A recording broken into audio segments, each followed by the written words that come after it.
Hello everybody and welcome back to World of Warships Legends. My name is Spartan Elite 43 and tonight we are continuing our showcase of the Iowas.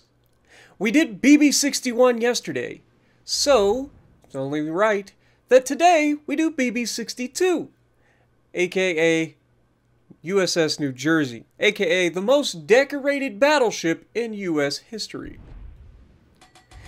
And we're going to showcase in a nice quick match, so it'll be a very quick video for you guys today, but it's just absolutely beautiful how well New Jersey just absolutely punishes everybody that decides to do it wrong in this match. This is going to be kind of a crazy match just due to the fact that everybody in this match decides to just kind of clump together. Now, I spawn here, and I don't like to sit out in the open water. We talked about this in Opie's video the other day. I don't like to take a battleship out to the right from this spawn, just because it just leaves you, like, able to be focused by 2/3 of the enemy team right off the get-go. So, we're trying to move up into a position where we can potentially protect ourselves if worst-case scenario happens. And also potentially get the crossfire in the gap across the way. But what actually is going to happen here is you'll notice that we have a couple of cruisers, and one of the main choices at the beginning of this match is you need to stop cruisers from getting dug in behind the island. If you get cruisers spotted, you must delete them before they get behind that island. Otherwise, they will ruin your life.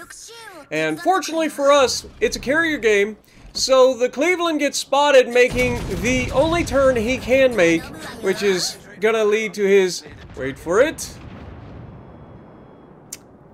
pow! It's gone. He's just dead. Full health deletion on a Cleveland at the start of the game. You love to see it. Personally, wasn't expecting him to die, but I'm glad he is. He had a fun game, I heard. Yeah, so removing a DPM cruiser like the Cleveland from getting behind that island early in the game is huge. That changes everything in this game. But you'll also notice that there are a couple of constellations on the enemy team. Now we know constellations don't have the best armor in the world, but they do have longer range torpedoes. They have 9.2 kilometer torpedoes. So we've got to keep that in mind. Now obviously we've got King George out there who's low health, but Constellation giving up this sort of an angle, I can't not take this shot, you know what I mean? So we're going to go ahead and punch him as best we can. We get mostly horizontal dispersion. He is angled slightly, but we connect with 4 shells and absolutely punish him. And we're already 55,000 damage. I mean, it helps when you start out with a Dev Strike on a Cleveland for 30,000 hit points. But this Constellation did not learn his lesson. And we're not the only ones here. If there were other people targeting him, there's a good chance he could have gotten removed very, very early. But he is going to get behind the island, unfortunately. We have a lot of people in one area, which, when you have a carrier in the area, you're going to be able to just absolutely annihilate carriers' planes flying into this much AA. Don't know what the carrier player's doing. There are a couple of people going around the outside edge of A that are going to be going up against his destroyer.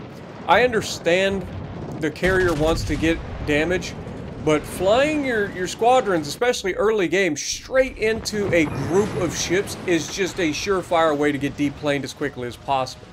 You can see, I'm not actually getting the kills for the planes, but I do have a 100 AA rating in any of my Iowas, right?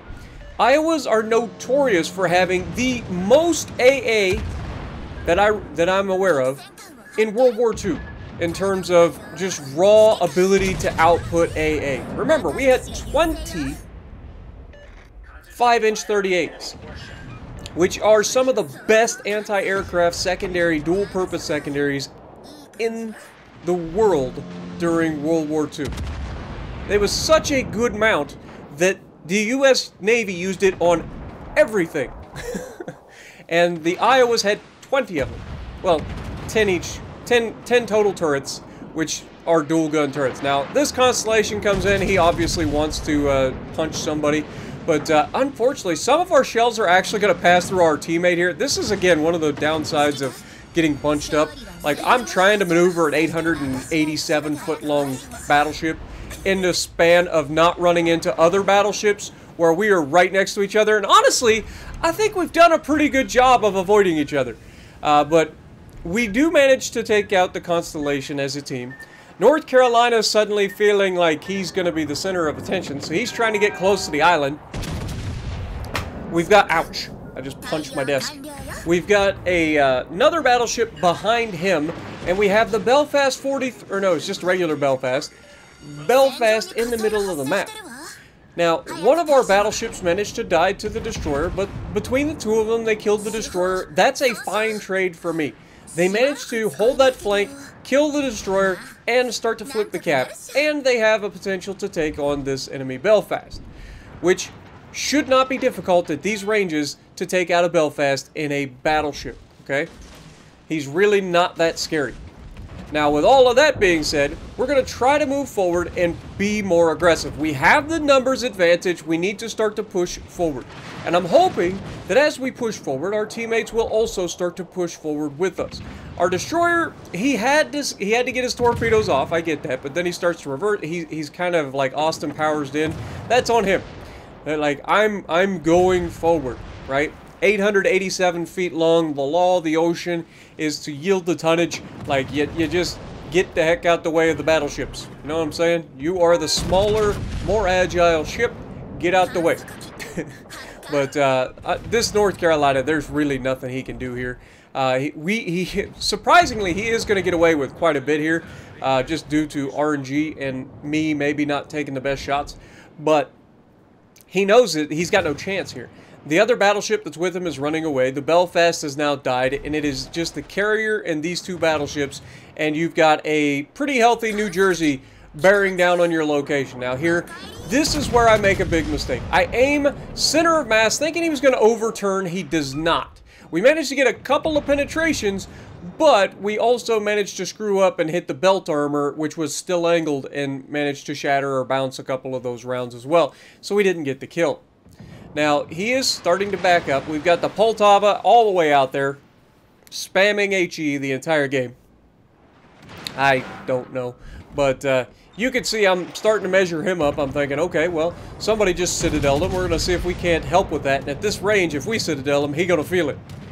But he gets angled away just enough. We don't get much out of that salvo. It's real unfortunate. But we do pick up our high count. We're at 136,000 damage. We're still pushing up on this North Carolina. He can only hide for so long. Like, I'm coming. Alright? Phrasing, I know. But I'm on my way. And there's just nothing he can do. Now, we're angled relatively well here. He shoots, knocks out one of my guns. That's fine. We're going to put it right through the bow side plating. And unfortunately, RNG says, nope. He gets away with it. He shoots us again. We're going to open up the angle, fire the rear turret of justice. And unfortunately, King George burns him to death. Is what it is.